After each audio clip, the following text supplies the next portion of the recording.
आज का वीडियो 5वीं कक्षा हिंदी सुलभ भारती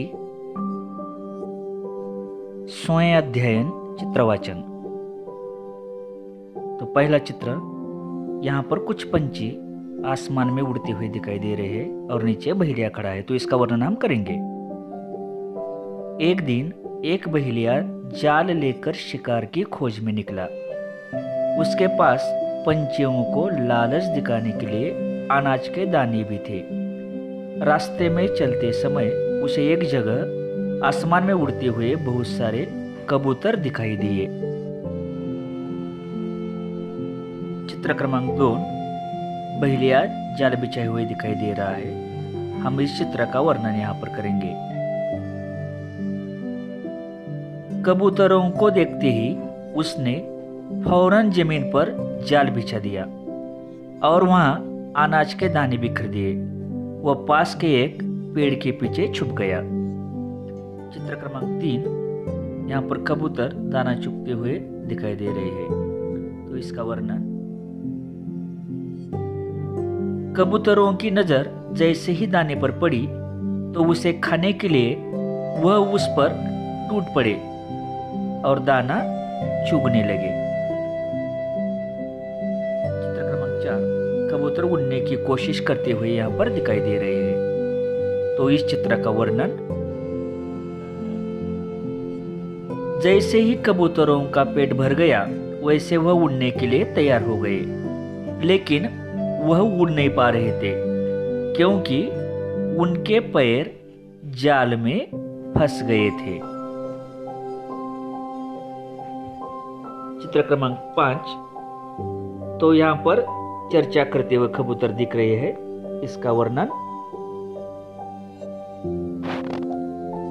उनको समझने में देर न लगी कि वह जाल में बुरी तरह फंस गए हैं। सब घबरा गए। तब एक बुजुर्ग कबूतर ने कहा, घबराओ मत, हिम्मत से काम लो और सब मिलकर जाल के साथ उड़ जाओ। चित्र क्रमांक 6, जाल के साथ उड़ते हुए कबूतर इस चित्र में दिखाई दे रहे हैं। इस चित्र का वर्णन, बुजुर्ग कबूतर की सलाह मानकर सब कबूतर जाल के साथ उड़ गए। उड़ते उड़ते वह आसमान में पहुंच गए। चित्र क्रमांक 7, यहाँ पर जाल के पीछे भागता हुआ बहेलिया दिखाई दे रहा है। इसका वर्णन, बहेलिया हक्का बक्का होकर उन्हें देखता रहा। वह कुछ दूर तक उनके पीछे दौड़ा, पर कबूतर उसकी पहुंच के बाहर हो गए थे।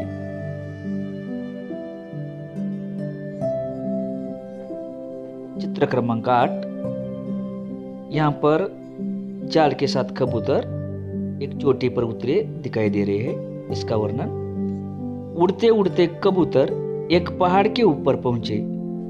बुजुर्ग कबूतर के कहने पर सारे कबूतर जाल के साथ पहाड़ी पर उतरे।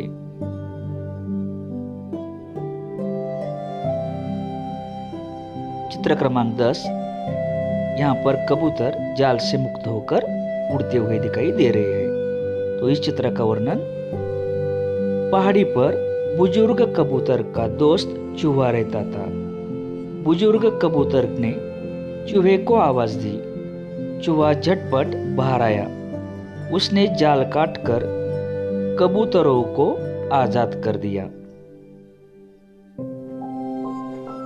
तो बच्चों, इस कहानी से हमें क्या सीख मिलती है, यहाँ पर हम देखेंगे। तो सीख मिलती है, एकता में बड़ी शक्ति होती है। तो यहाँ पर हमने देखा कि सब मिलकर पंछियों ने इस मुसीबत का सामना कैसे किया। तो इसके लिए शीर्षक, एकता का बल। तो बच्चों, अगर टाइप करते समय कुछ गलतियां हुई हो तो क्षमस्व। यहाँ पर कहानी समाप्त होती है।